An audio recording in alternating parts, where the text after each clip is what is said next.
pod bay doors, please, Hal. She's been hungry and poor.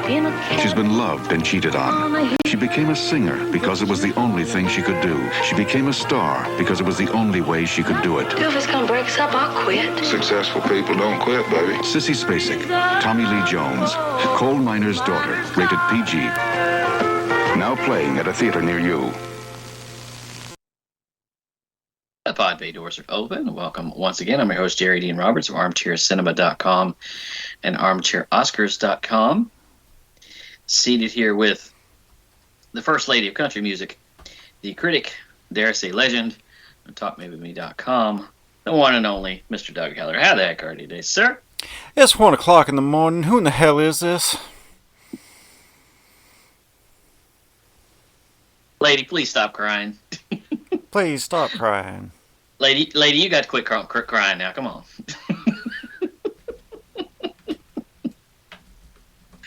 Nobody can say that like Tommy Lee Jones. No.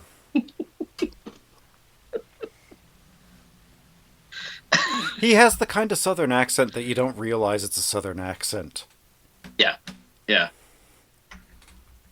Is he from Texas or where is I don't know. from? Where is Tommy Lee Jones from? Let me see. He's turning into this old curmudgeon, you know? It's like... Turning into? He's been an old curmudgeon for decades. Texas. What part of Texas? San Saba, Texas. Never heard of it. Yeah, well. Let me see if it's on a map here.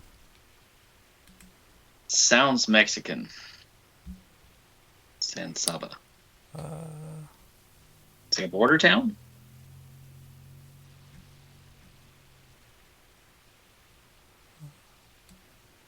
Anyway. I'm finding out. Keep going.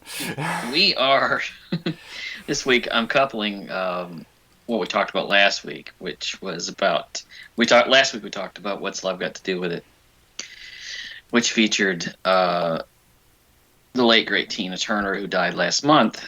And this week we're talking about Coal Miner's Daughter, featuring the story of Loretta Lynn, who died last year. Mm-hmm. So, and I want to say this right now. I've seen this movie probably 100 times, but I don't know anything at all about Loretta Lynn. I know nothing about... No. I don't know. And you don't really need to. No. To like this movie. I don't really care for this kind of music. I'm not a country fan at all, despite my geographical location. Especially, I can't stand this kind of tear and beer country music. Yeah, The funny thing is, the music is the least interesting part of this movie. Absolutely. Besides the fact that Sissy Spacek actually does her own singing. Yeah, see, that surprised me. San Saba is in, like, dead center Texas. Is it? Yeah. Mid-state. Yeah. Pretty much, yeah, dead center. Where's she from, I wonder? She is from...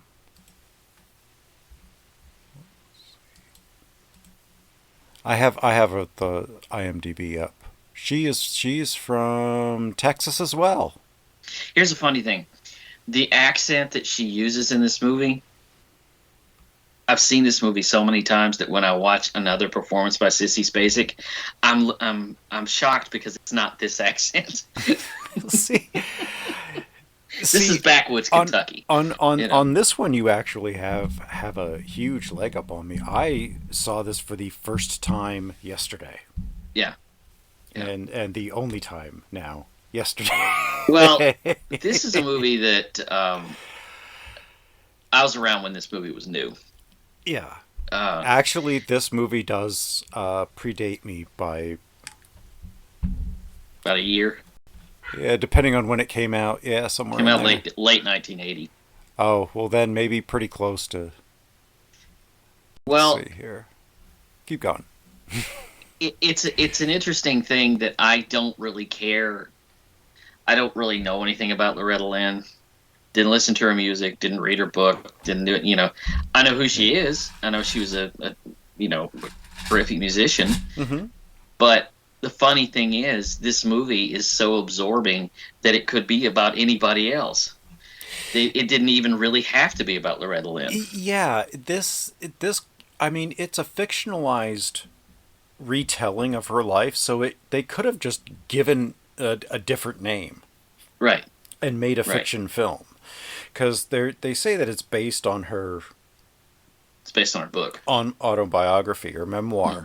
that was ghost written or co-written or however you want to put it. But so much of this is coming at this from my perspective at this point. It's not a particularly daring or bold biopic in any degree. No, It's not But like it's it doesn't really play with the form. It doesn't really it really hews just dead into the formula of based on a true story, rags to riches singer. but it does it probably better than any movie I think I've ever seen. In terms of the fact that you're sitting there and you're watching, it's 45 minutes before you hear her singing, Mm-hmm. and it's a long time before the music career gets going. Yeah. Because up to that point, you're getting her background, a lot of the family stuff. Mm-hmm. You're getting their relationship. How she married a pedophile. Well, that too. Um,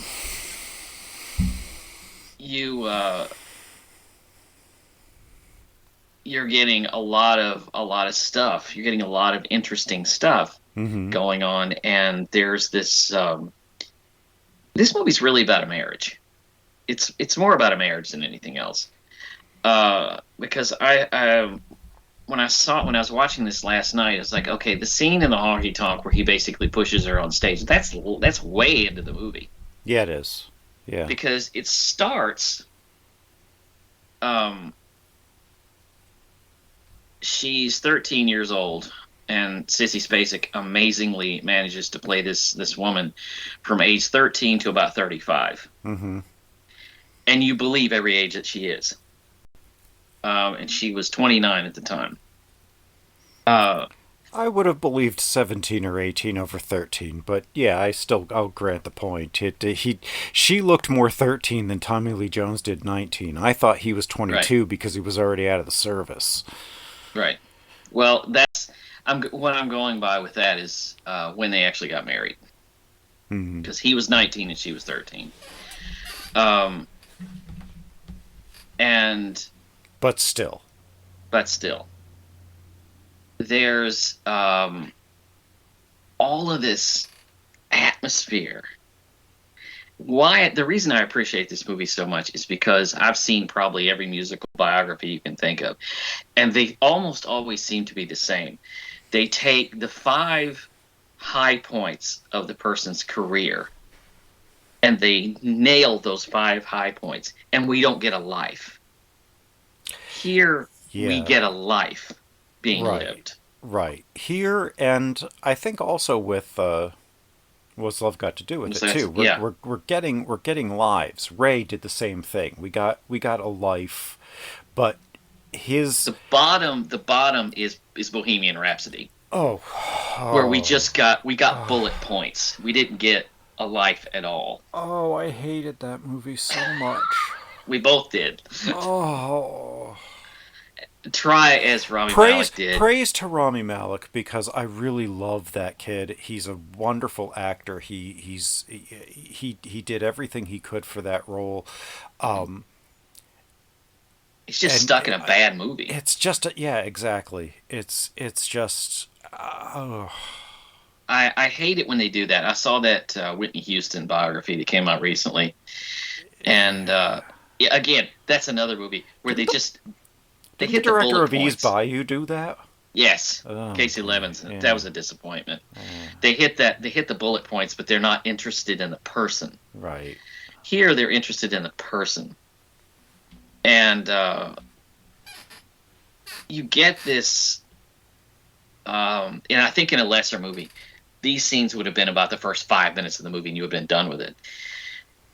you get this sense of the world that she's born into, which is a coal mining town, which is also a company town. And he comes back from the war to this small town, and his friend kind of lays it out for him. You know, you're in Butcher Holler. Okay. There's 3 things you can do. You can moonshine, coal mine, or move down the line. Mm-hmm. That's all you got. Yeah. And then his friend offers him a job. Bootlegging. Basically being his hired gun. Is what his enforcer. Job is basically. Right. And he is then shot dead by revenuers. Very quickly. The revenuers, they're the competition. Yeah. Oh no. Well, yeah. It was one of the two. My guess is probably Revenue Men, but I love what his dad, for those of you that don't said. know, Revenue Men back in the back during Prohibition, they were the arm of the IRS that was really, really mad about bootlegging. Right. Especially moonshine. Yeah. Well, and I love what his dad says to him. You know, when they take his body on the back of a horse, and his dad tells Tommy Lee Jones, he said, "Well, look at it this way: if you'd have been working with him, you'd have been up on that horse with him. Mm-hmm. But then again, if you'd have been working for him, at least you would have been working." Yeah. That is a sad comment. Yeah. I mean, yeah. So it kind of starts to spiral in his head. I got to get out of this town. Because I'm either going to die quickly by moonshining or slowly by coal mining. Because he does both. Yes. His nickname was Mooney because he ran shine before he went in the army. Well, hell, his real name was Doolittle. I'd rather go by anything else. Yeah. Well, his real name was Oliver, but wow. He falls in love with this girl, like it or not. And I'm sorry if and I don't know where this came from. I don't know why they did this. I don't like it. But in my part of the world, most of our grandmothers were married as teenagers. Yeah. I don't know why. Even by those standards. I mean, if you've ever seen like Harlan County, USA, the Barbara Koppel documentary, and you got all those girls that are, 13, 14, 15, 16 years old. They're getting married and having kids. That part of the country, I don't know. I don't understand it, but them's the old ways. Yeah, them's the old ways. There's a scene where the father, and this kind of sets up the atmosphere too, is when he comes out of the coal mine and he's got his hat on. He goes to the company store. We sold his soul to the company store. St. Peter, don't you call, because I can't go. Right. He gets the packages from Sears and Roebuck, and he brings the kids shoes. Yeah, he buys them shoes every year.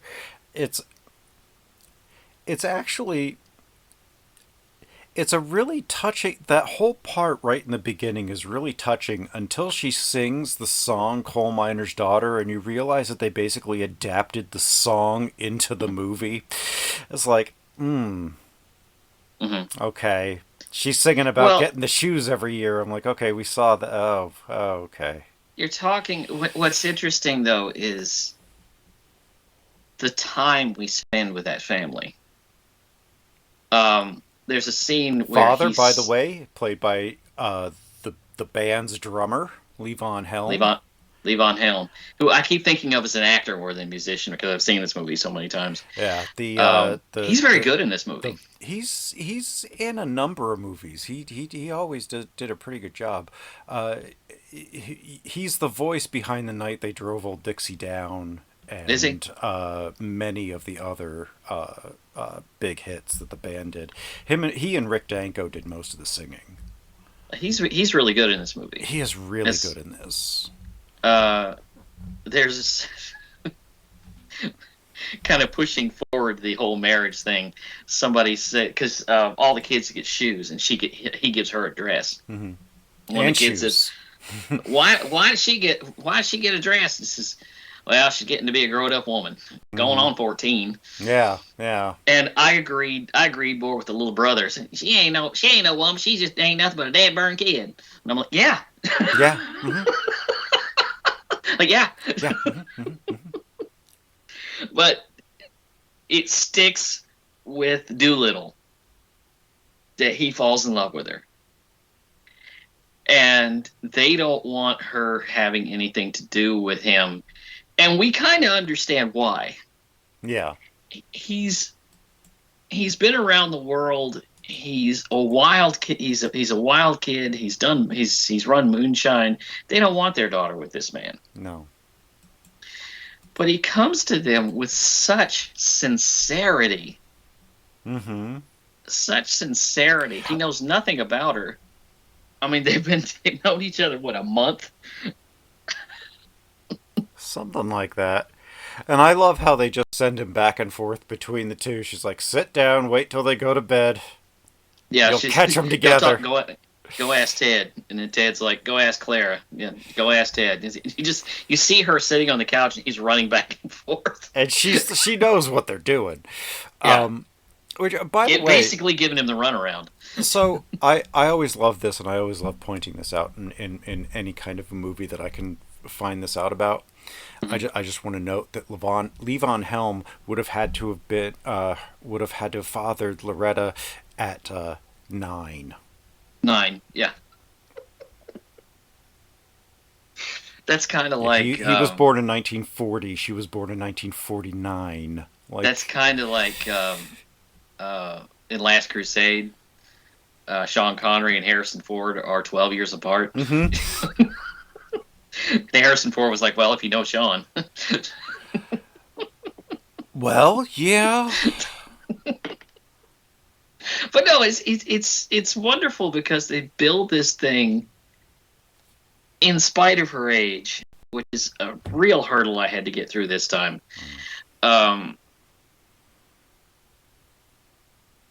he tells her, because he finally meets up with the father, and the father says, I want you to remember 2 things. Never rat on your friends, and always keep your mouth shut. Oh, well, wait a minute, that's... okay. That's Goodfellas. That's not... That's Goodfellas. That's not... Although it would have been really interesting if he said that. Especially coming from Levon Helm. He tells her, don't ever hit her, and don't take her far away from home. Which he sets out and does exactly both of those things. Right. Like, he lasts a whole... evening. Minute and a half as a married man before he slaps her. And it's the day after their wedding. Yeah. And, well, then he rapes her. The only way I could deal with that is the fact that it's not persistent throughout the movie. You never see him hit her again. Right. No, I think he learned... it happened, and then he was like, he felt bad about it. I shouldn't have done that. Yeah. I'm not going to do that ever again. And he felt, it looked like he felt bad about it at least. Yeah. He it looked like he actually understood. Yeah. And was like, okay, this isn't the person that I want to be. This is after a very horrifying scene in which they have their wedding night, and it's clear that she knows absolutely nothing about sex. And he's not really willing to teach her. It's just... there's a lot of screaming. And it's that's the low point. But you also realize this was not uncommon. Yeah. This was not uncommon. Especially, they got married in the, they get married in the late 40s. But the best scene in the movie, the scene that really, really grabs hold of me, is the one when he comes back to tell her that he's leaving. He's going to Washington to start a ranch. Mm-hmm. And he says, I'm going to send the money for you. And she says, you told Daddy you wouldn't take me far away from home. He says, there ain't nothing for me in Kentucky. Except a chest full of coal dust. Time I'm 40. Mm-hmm. And it's not wrong.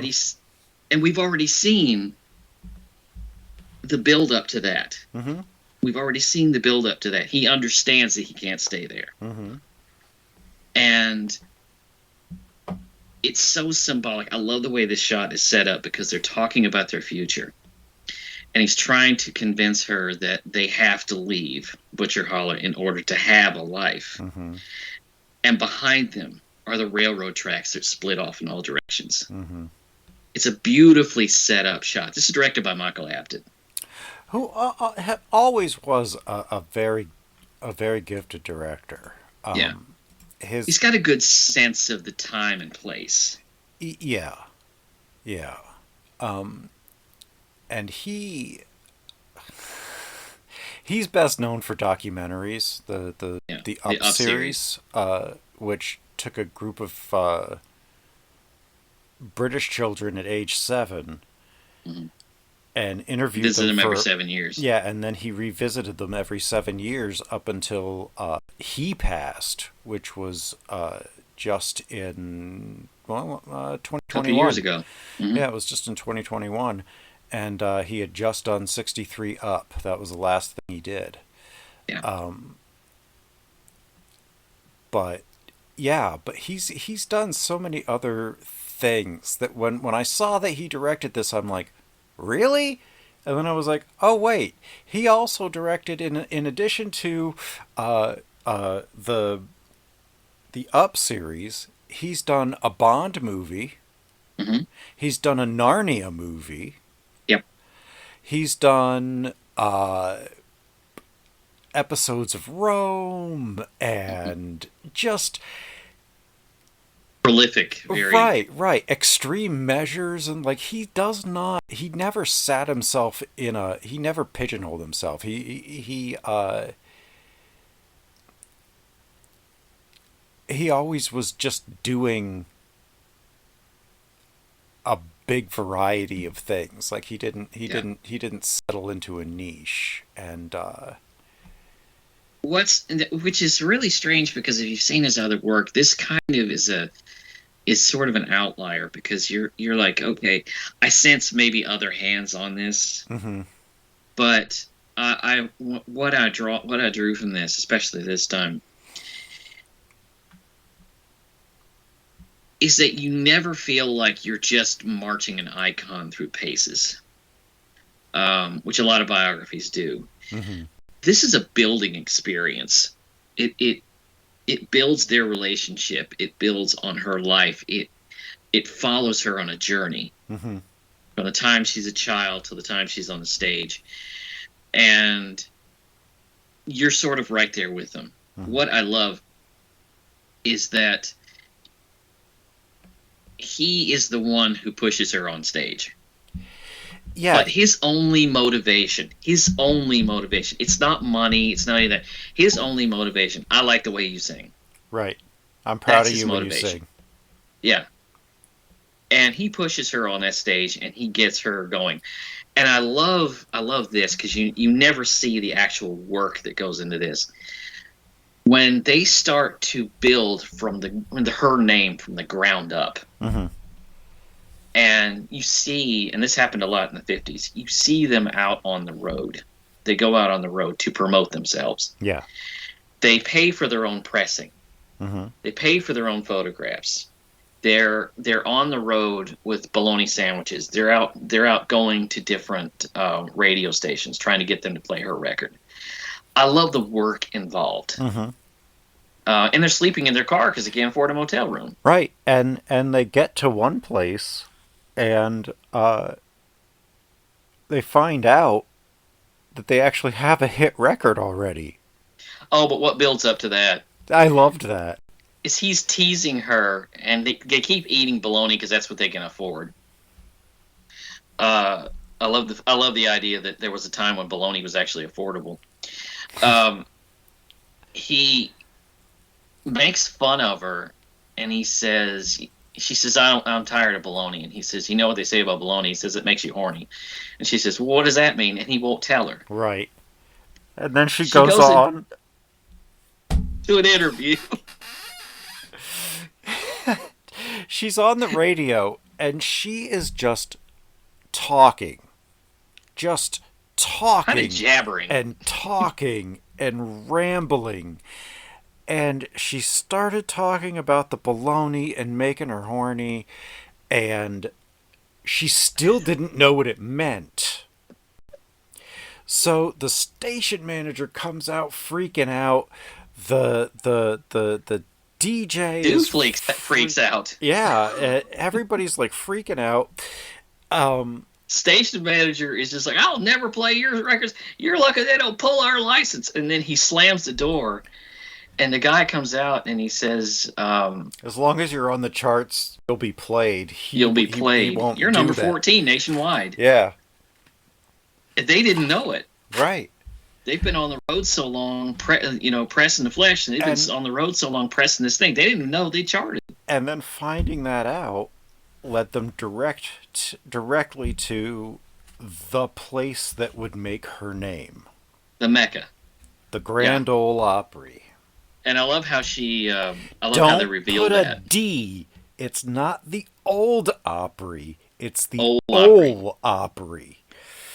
I love the way they reveal this, because she's asleep in the backseat of the car and he's gone.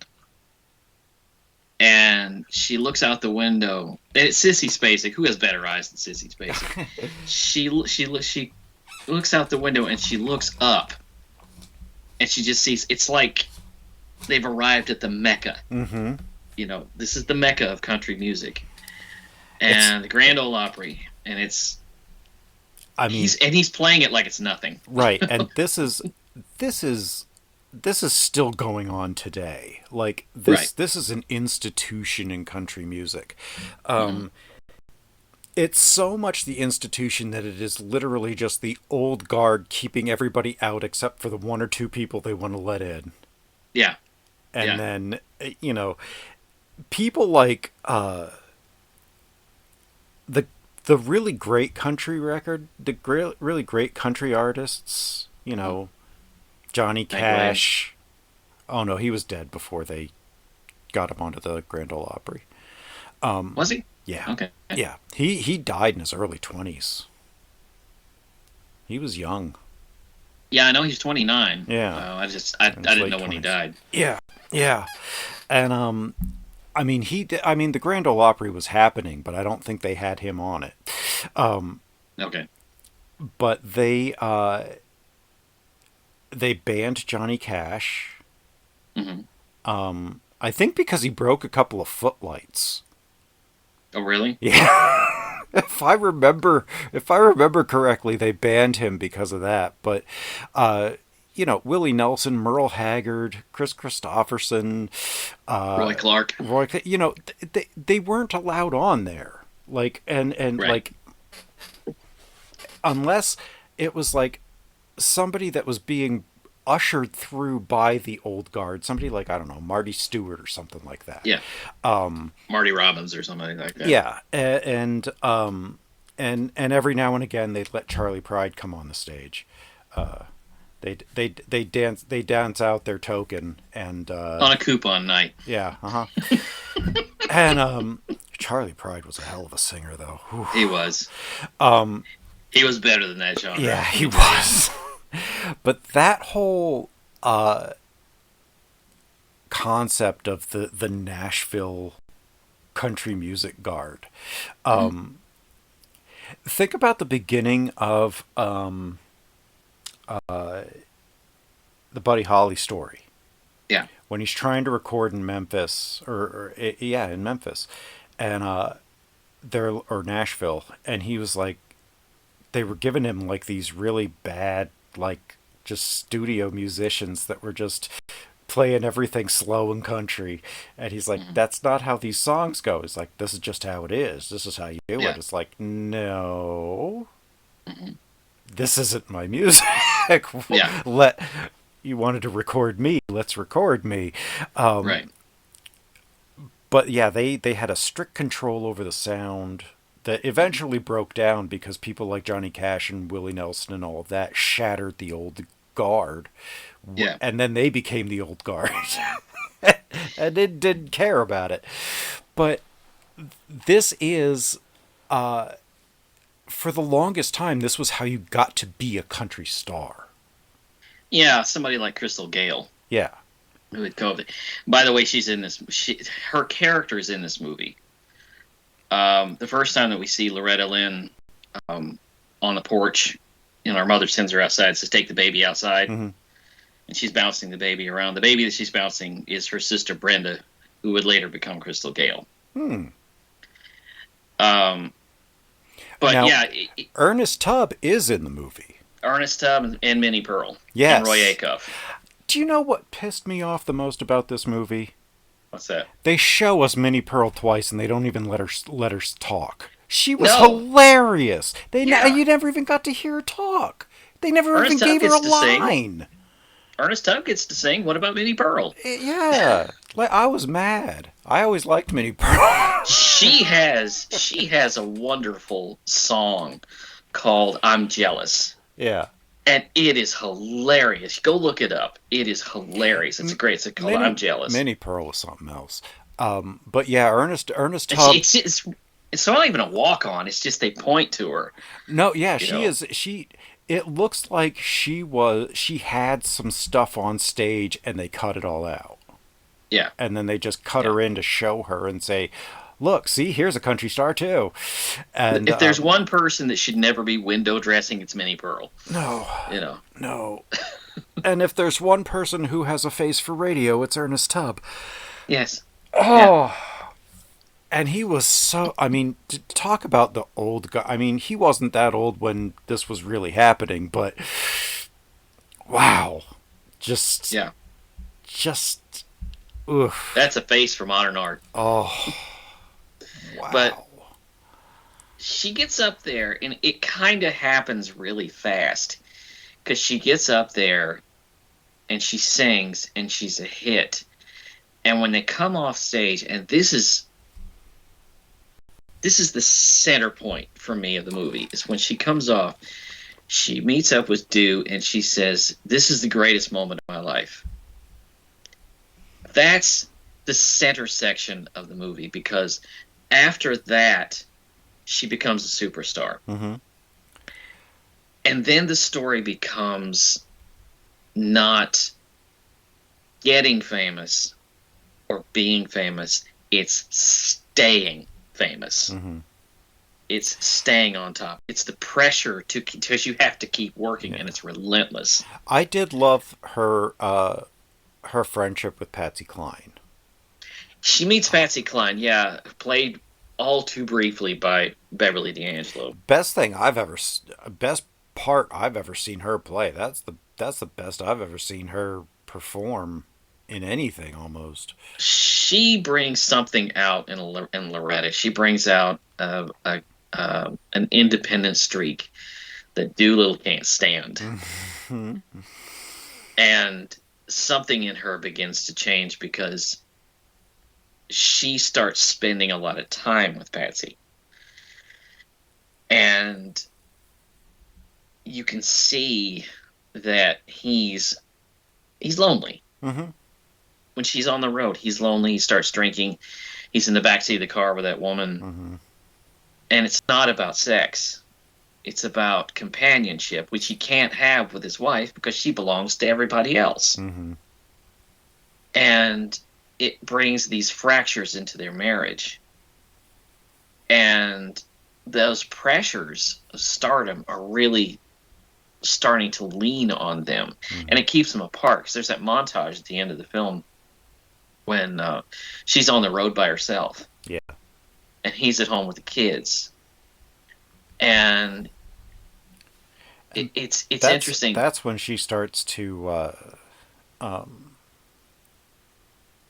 start getting into some chemical dependency herself. Yeah, and they don't really deal with that. They don't really not at all. They show her fumbling for her bottle of pills every once in a while, and then there was that very, very, very embarrassing and arduous time where she just couldn't remember any lyrics at all. She keeps turning back to the band. And he keeps feeding her the line, and she'd sing it, and then she'd turn back around. Like, she could not recall the song at all. Right. And it's also coupled with the fact that Patsy is killed. Yeah, in a plane crash. In Dyer, Tennessee. Yeah. And it's like she has no one to lean on. Yeah. Because she can't get to her husband because her husband has to be home with the kids. Yeah. And it's just, this is what I love about this movie. It's that you see what they're going through. You get the sense that they love each other, and they do love each other. Mm-hmm. And this is a marriage, but it's pulled apart by what she has to do. She has gotten to the top, and she has to stay at the top because she can't take like a year off. Mm-hmm. Because at that stage of her career, if she takes a year off and goes and relaxes, they're going to go find somebody else. Mm-hmm. And suddenly she'll come back and she's old news. And the audience won't be there. Because, you know, the whole thing, famous feet. Excuse me. Rewind. Fame is fleeting. Mm-hmm. And so she has to keep going. And it's a relentless pace. Yeah. What is it Robbie Robertson says in The Last Waltz? The road will kill you. Right. Right. And you see that. Yeah, it's it's just this endless loop of just, you know, you make a record, then you have to go out and promote the record. Right. And then once you're back, once you're off the road promoting that record, they expect you to the next day start on the next record so that you can have that out. Tour. And then, yeah.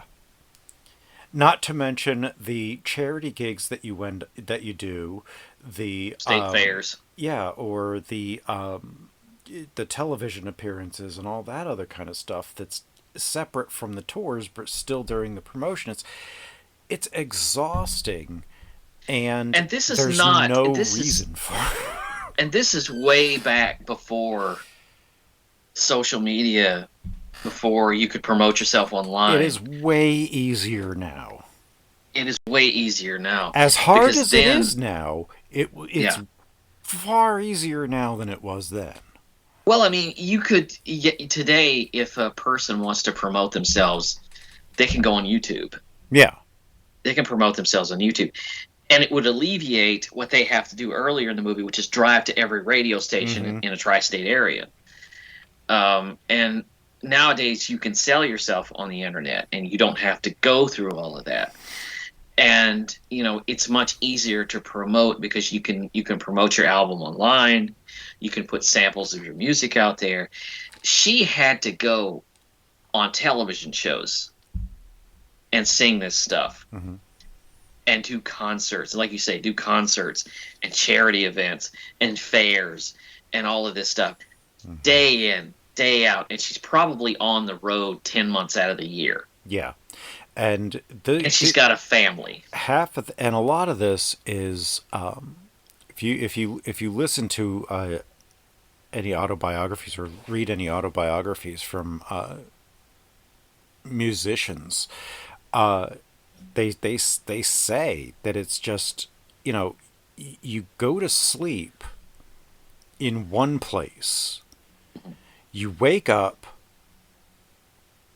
you soundtrack, play the show, go to sleep, you're in another state. When you wake up, you fall back asleep, you wake up, you're somewhere else, and you're doing a show. You have no idea where you are most of the time. Yeah.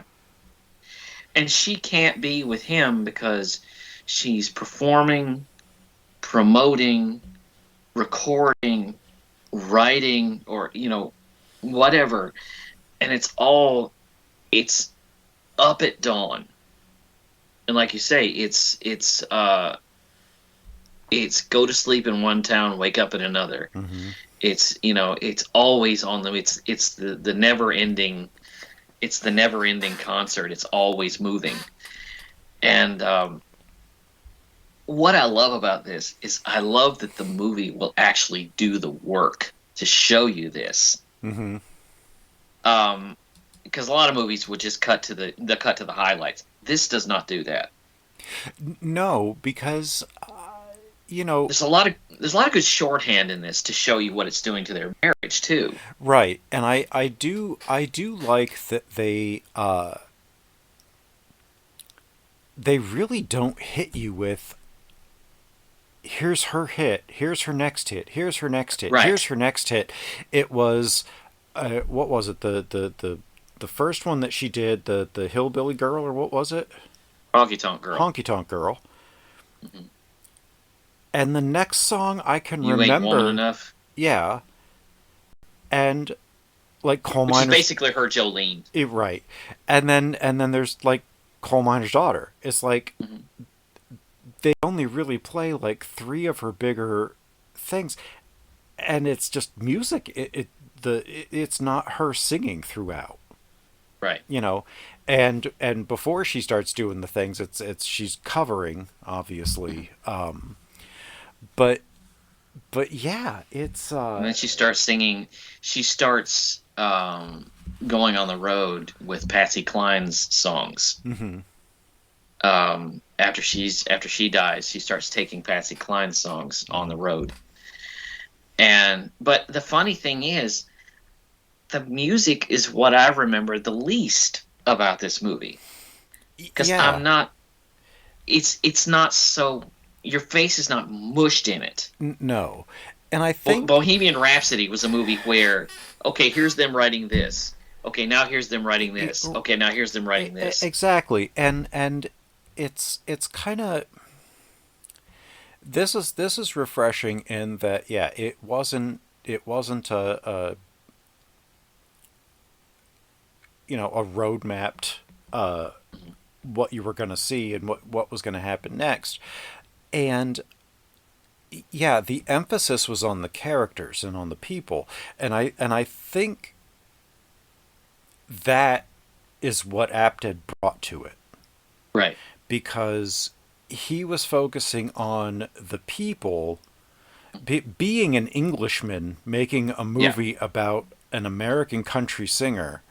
This does feel like it was directed by a British director. Yeah, because it's if it was done by an American director, they would have pushed that music so that they would get people, to go to hear the music, To buy the soundtrack. Right. And, commercialism and all of that. But because Apted, under normal circumstances, was really more about interpersonal relationships and connections, I don't really blame him for The World Is Not Enough. That was going to have problems no matter who did it. Yeah. Because it was awful. And it wasn't awful.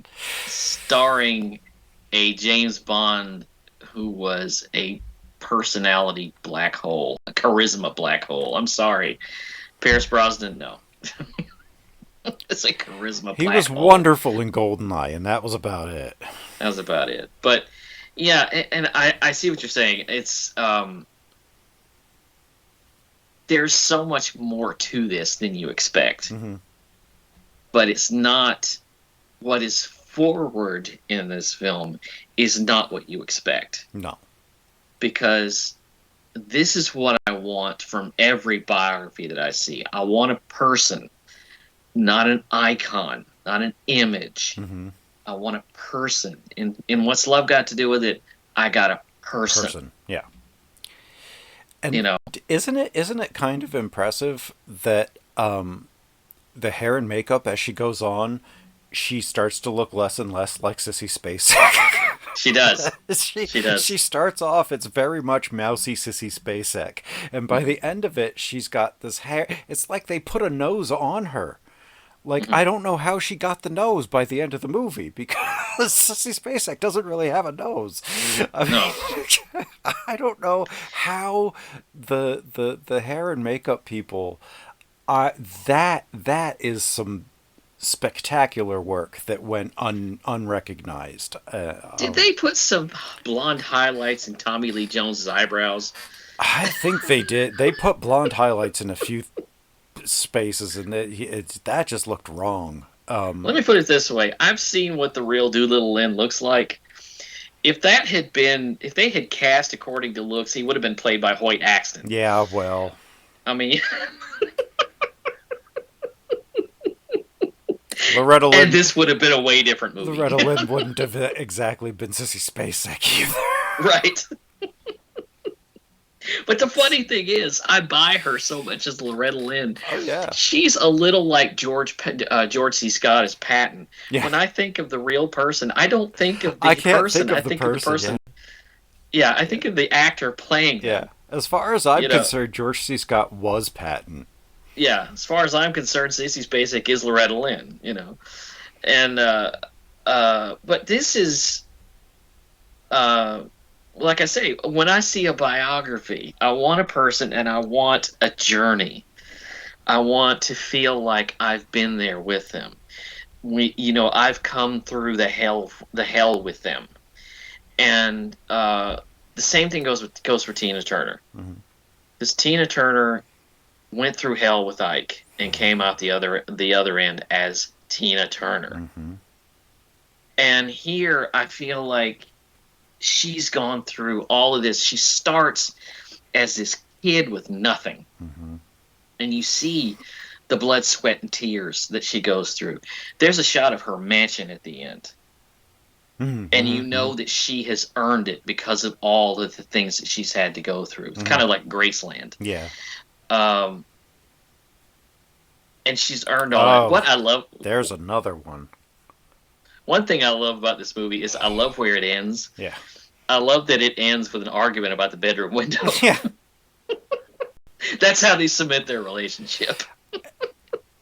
Listen, that is a perfect ending because it still feels like two married people arguing. Right. It shows that they are still together, that they are still strong together, and I don't know how if this really was how their relationship was or not. But let me put it this way. On his headstone, she put, "He was my everything." Oh, well. So I mean, there you go. There you go. Yeah. But yeah, I see what you're talking about. It's I like that it ends with that, because he takes her up the hill, and he says, "I'm gonna build you a new house." And what made you think I want a new house? Why build it up here? Look at this view. We're gonna put the bedroom here in the front of the house. The bedroom don't go in the front of the house. It goes in the back of the house. You know what? That's how married people talk. Yeah. Why didn't you just make it 2 stories and put the bedroom in the front so that you could still get the same view, but not have it in the front? Or maybe don't put the window on the side where the sun rises. Mm-hmm. And he says, "Why don't we just call the lawyers and go get a divorce?" She's like, I don't want a divorce. I want you. I want a divorce. I just want the bedroom in the back of the house. Oh. So, a couple of quick facts. I think I like doing this now at the end, is reading the trivia from IMDb, because I get in here. Oh, IMDb. There's a wonderful source of information. Loretta Lynn. The old gray lady. Yeah, yep. But apparently, when Sissy Spacek won, it was a rare evening. Yeah. Because the person that's being portrayed is not usually in-house. Both of them were there. LaMotta and Lynn were there. Yeah. Mm-hmm. Mm-hmm. Yeah. I was going to say that. Yeah. Apparently, Loretta Lynn fainted when she saw Levon Helm in full makeup because he looked so much like a real father. Her dad. Yeah. Yeah. Oh, geez. Oh. What's that? Well, apparently, so Sissy Spacek actually shadowed Loretta Lynn on the road to get on and off stage mannerisms. However, According to Loretta Lynn, her husband Doolittle wanted nothing to do with Tommy Lee Jones, who was playing him, until shortly before shooting began in Butcher Hollow. Jones rented a Jeep, got drunk on moonshine, and went tearing through the town in the vehicle, only to get arrested for drunk driving, beat up for resisting arrest, and jailed. Doolittle liked him immediately after that. Yeah. That sounds about right. It feels like it's all straight on track. Yeah. Oh, and Loretta Lynn handpicked Sissy Spacek. Based on what? I don't know. Did Loretta Lynn go and see Carrie? I want to see that. Oh, now there's a reaction video I would love. That's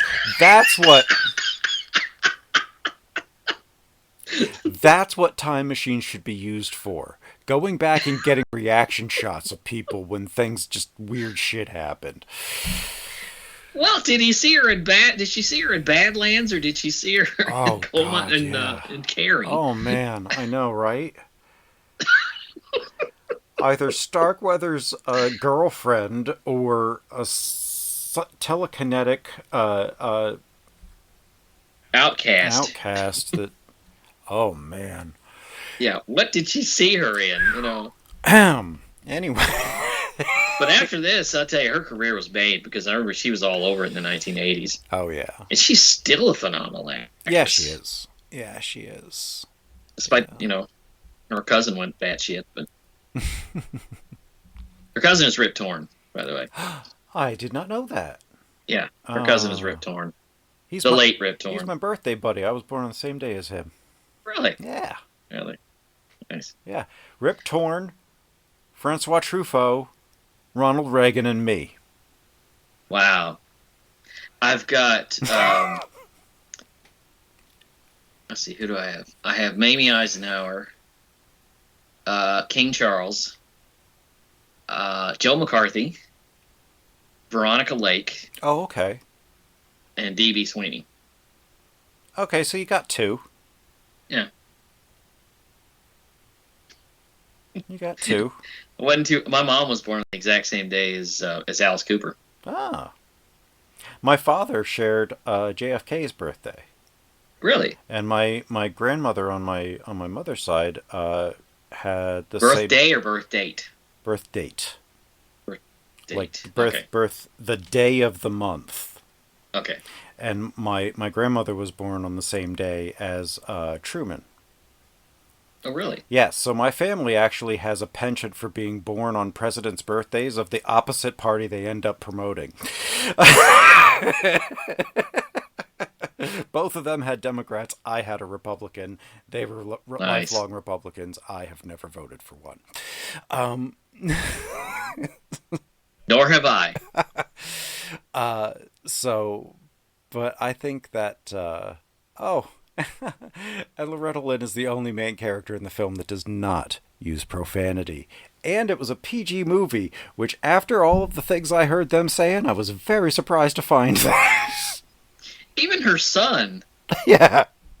I love that scene where it says, Tommy Lee Jones says this is a bunch of bullshit, and the kid jumps up to bed. That's bullshit. Even the kid. Yeah. I would have got slapped out of that bunk bed after that. But that's about all I got. That's all I got. What are we doing next? What do we got next week? Oh, Bridge on the River Kwai. Bridge on the River Kwai. Couldn't take a bigger leap if we tried. Well, it's funny because we're bookending with World War II epics, and in the middle are iconic musical biographies of iconic women in music. So it's a weird sandwich to begin with. So, Bridge on the River Kwai, David Lean's 1956?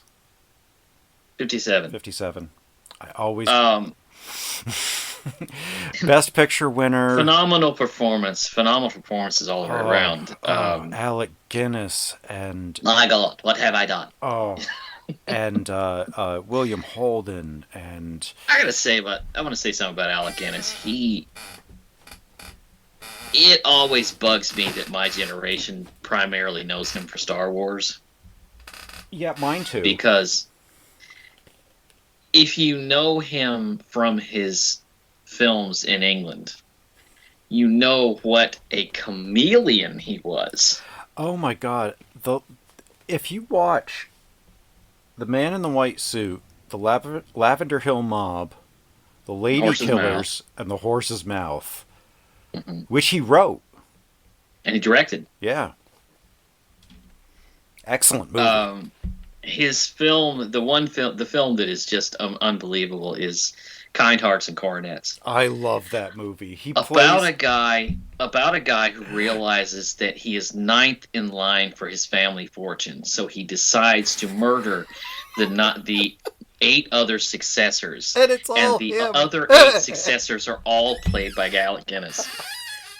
It's the driest comedy you've ever seen in your life. I mean, you spread butter on this thing. I mean, it is what Peter Sellers and Eddie Murphy have dreamt of having and never really got.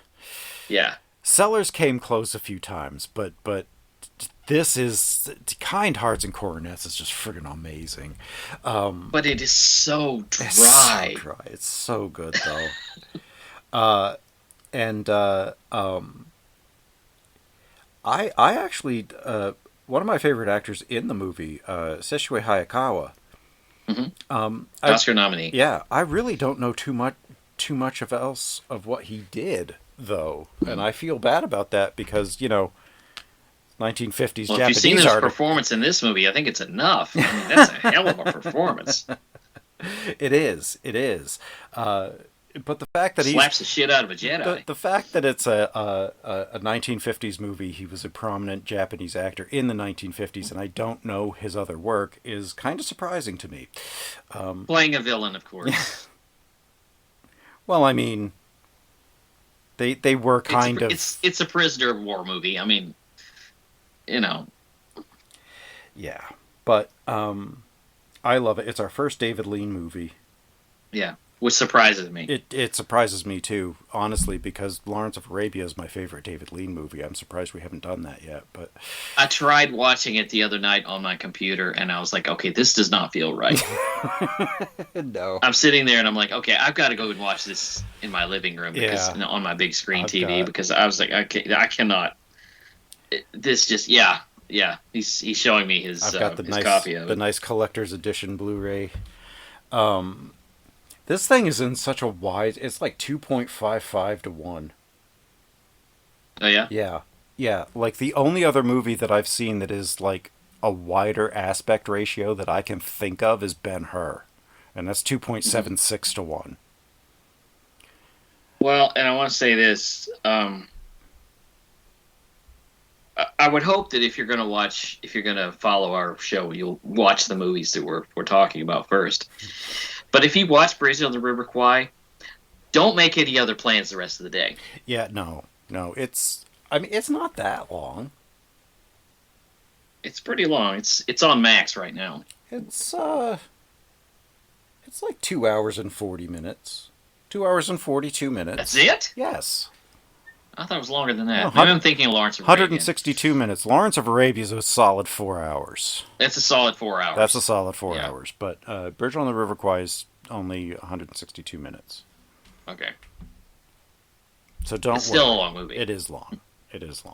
But it's... Sadly, the new Mission Impossible movie that just came out is actually longer than that. Oh, boy. What is it with these movies running almost 3 hours? Oh my God! I don't know, and it's been something that's been going on since like The Matrix decided to be 2.5 hours long for no goddamn reason at all. I went to see The Flash, which I liked, but toward the end I'm like, is this over yet? God help me! And I was like, this is a long movie. It just kind of goes on and on and on and on. I'm like, end it. Yeah. It's sometimes I think it's just people trying to get, like, all the cool things that they can into it, because, I mean, they... It used to make director's cuts. Yeah. Now they just throw the kitchen sink at it from the beginning, and it becomes overwhelming. But I mean, I don't want them to all... I mean, I like a good, full, fleshed-out story. I don't want it to be Zack Snyder's Justice League, but... It took me all day to watch. One time. I saw that one time. So did I. And I wish I could have it back, because that was a lot of hours to take up of my time. Long time to be that bleak. That movie had more endings than Return of the King. I know. Anywho. You can find all of our back episodes at the podbaydorspodcast.wordpress.com. You can listen to us on iTunes and YouTube. Hit the like, subscribe, and notifications buttons there. You can find us on Twitter at pod_bay. Patreon, same handle. We thank you very much for joining us, and the Pod Bay doors are now closed. Mission has been completed. Coming through the door. If it isn't that comic Valentine and First Lady of Granda's Switch, Cousin Minnie Pearl. Howdy! I'm just so proud to be here. Well, sir, now I aim to sing out there and by the name of what you call jealous-hearted me.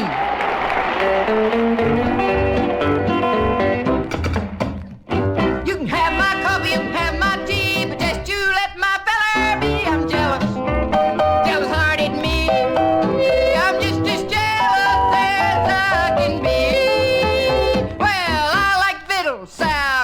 I get my mail on the rural route. I'm jealous, jealous-hearted me. I'm just as jealous as I can be.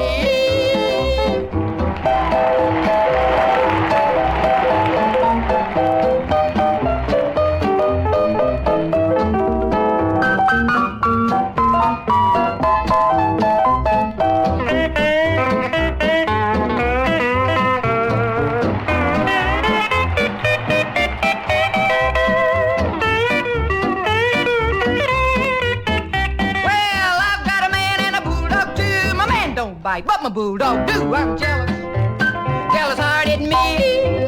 I'm just as jealous as I can be. You can have my money, you can have my home, you can have anything, but leave a man alone. I'm jealous, jealous-hearted me. I'm just as jealous as I can be.